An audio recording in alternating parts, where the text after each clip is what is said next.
প্রিয় গাইস, আসসালামু আলাইকুম। আশা করি সবাই ভালো আছেন। আজকে নতুন একটি ভিডিও নিয়ে আপনাদের সাথে কথা বলবো।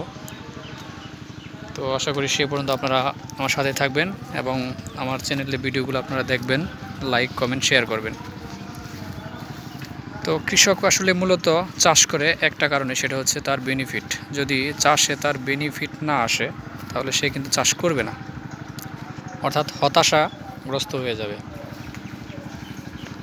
যদি গাছে ফল না আসে বা বিক্রি করতে না পারে সেক্ষেত্রে সে চাষ করবে না। তো এই লক্ষ্যে আজকের এই আলোচনা, সুস্থ গাছ মানে সুস্থ ফল। তো এটা হচ্ছে বড় বিষয়। আজকে আপনাদেরকে একটা জিনিস আমি শিখাবো, সেটা হচ্ছে পেঁপে গাছের যে খুঁটি রয়েছে, এই খুঁটিটা দীর্ঘদিন ব্যবহার করার জন্য নতুন একটি পদ্ধতি রয়েছে। এটা অনেকেই জানেন না, এটা এক চাষি ভাইয়ের কাছ থেকে নেওয়া আর কি। তো আমি আপনাদেরকে দেখাচ্ছি। বিশেষ করে গোড়ার অংশ মাটিতে যখন থাকে তখন কিন্তু আপনার সার দিতে হয়, বিভিন্ন ধরনের কেমিক্যাল, রাসায়নিক সার, এগুলো কিন্তু জমিতে পড়ে। আর এটার কারণে গোড়ার যে অংশটা এটা কিন্তু ভুসভুসে হয়ে যায়, অর্থাৎ নষ্ট হয়ে যায়।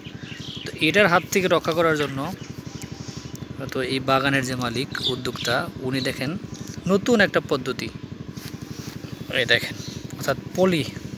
এটা তো কালো ব্যাগ, মোটাটা না এটা। তো এই যে কালো ব্যাগ, এই পদ্ধতিটা ব্যবহার করছে, অর্থাৎ এটা 1 হাত পর্যন্ত লম্বা, অর্থাৎ 18 ইঞ্চি, মাটি থেকে উপর পর্যন্ত আপনার 6 ইঞ্চি।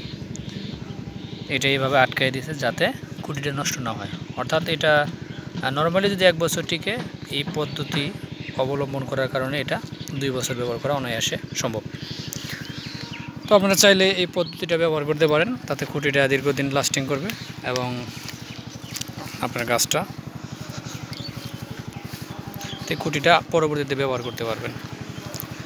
তো ধন্যবাদ সবাইকে, সবাই ভালো থাকেন, সুস্থ থাকেন। আজকের মতো এখানে শেষ করছি। আল্লাহ হাফেজ।